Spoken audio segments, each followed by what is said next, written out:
fête des mères aujourd'hui, ici. Donc du coup on va réaliser une image à partir de ceci. Alors vous voyez, si on descend, hein, voilà. Donc, je vous repasserai la vidéo plusieurs fois pour voir le début, pour voir les différents éléments, parce qu'il est impossible dans un cas comme ça de faire une photo, et c'est aussi ça un carnet de voyage, c'est pouvoir récupérer plusieurs éléments divers et disparates et en faire une seule et même image, ou en tous les cas une image avec ensuite quelques dessins supplémentaires qui vont tourner autour de l'image principale pour parler d'un lieu ou d'une expérience ou d'une journée particulière. Aujourd'hui, la fête des mamans. Donc au départ, je vais tracer l'axe du toit. C'est ce que je vous avais expliqué en cours. Hein. D'abord l'axe du toit, la perspective du toit. Là vous avez l'axe et la descente du mur, comme ça. Ensuite, je ne vais pas tout dessiner du coup. C'est aucun intérêt pour moi aujourd'hui de tout dessiner. Voilà, c'est juste les éléments qui vont être représentatifs de ce que je suis en train de représenter.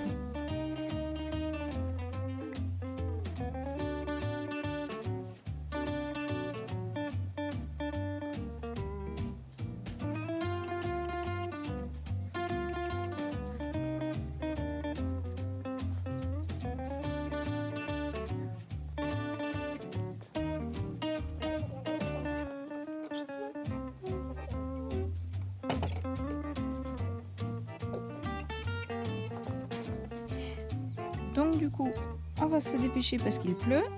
Alors, un petit peu de bleu à la base de ces plantes-là. Alors, ce qui est intéressant hein, dans ce patio, c'est justement ça.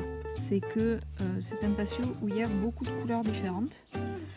Et ce sont les couleurs qui sont sympas en fait. Il y a du jaune, il y a du vert, il y a du vert bleu, il y a des roses, etc.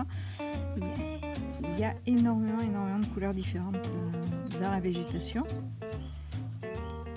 Et c'est pour ça que ça vaut le coup de prendre cette zone-là à représenter. Et là, on va avoir des verts très très verts, dans lesquels on mettra du jaune tout à l'heure.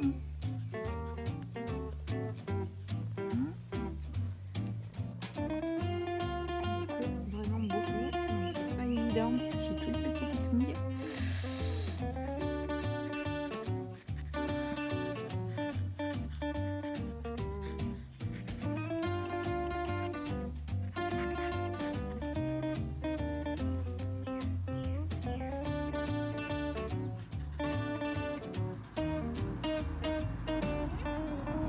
Alors pourquoi je mets de l'orange sur la façade et de l'orange dans les fleurs? Parce que ça va être le liant en fait coloré. Et là du coup je vais avoir mon ombre qui va faire apparaître un peu de vert pour faire du lien avec ce que j'ai fait avant. Après, ceux-là, on peut les secouer dans de l'eau et donc sortir la couleur.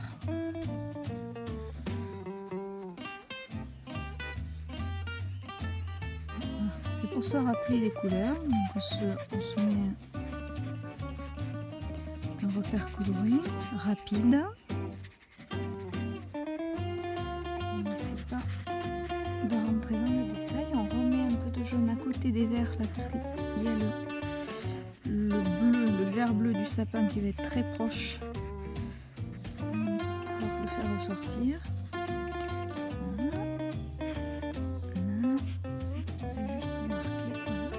Maintenant il y a la poutre. Il y a un chien aussi qui est arrivé.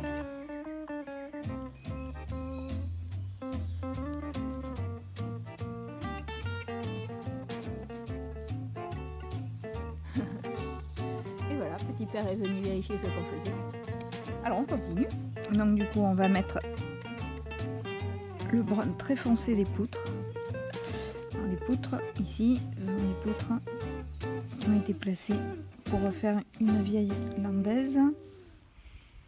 Et ces poutres ont été placées, je sais pas trop, dans les années 80-90. Du coup, elles sont très très foncées, c'était la mode à l'époque. Hein. Une huisserie comme ça très sombre. Du coup c'est le style de la maison, donc ben voilà, ce sont des choses qu'il faut représenter, hein, et surtout toujours respecter l'époque, soit de construction, soit de réfection du bâtiment.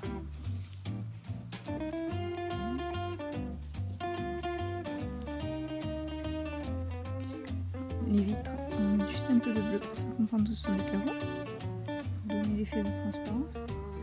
On va le remettre, ce bleu qui va s'être sali et le marron, on va le mettre sur la gouttière. Voilà. Alors il pleut aujourd'hui, donc il fait très gris. Du coup, on va avoir un ciel qui va tirer vers le gris sombre, comme ça. Alors, on va pas en mettre partout, parce que ça ferait vraiment lourd. Mais on va en mettre un peu pour faire comprendre, pour se rappeler qu'il faisait très pluvieux, très gris ce jour-là. Car nettoyage, c'est aussi se souvenir d'un moment précis. Pas essayer de changer le temps qu'il faisait ou etc. Parce que sinon ça ne parlera pas du même jour. Alors après ça dépend, hein. Si on veut parler dans l'absolu d'un bâtiment, effectivement là on peut changer. Mais si on veut parler d'un jour, d'une fête comme là, on ne va pas changer le temps qu'il faisait. Sinon ça change, ça vous rappellera plus ce moment-là.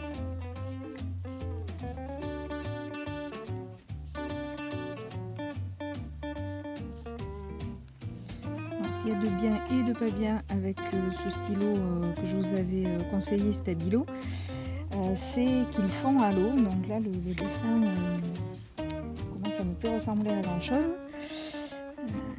puisque je ne le vois plus.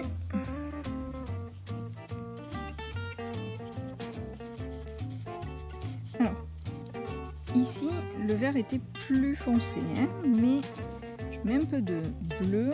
Pourquoi? C'est en fait pour faire ressortir les zones jaunes et surtout les zones roses que je vais mettre après. Voilà, puisque là, on va venir finir les fleurs en rose-rouge.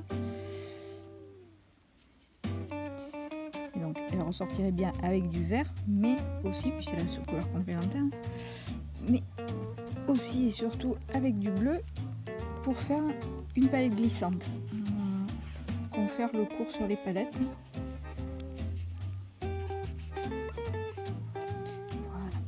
Et là, on va mettre un gris coloré, juste pour les piliers des portails.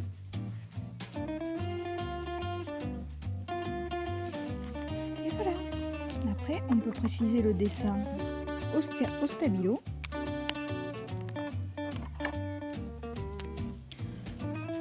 Surtout quand il a plu comme ça et que beaucoup de traits qui sont partis. Redonner la profondeur à certaines zones, etc.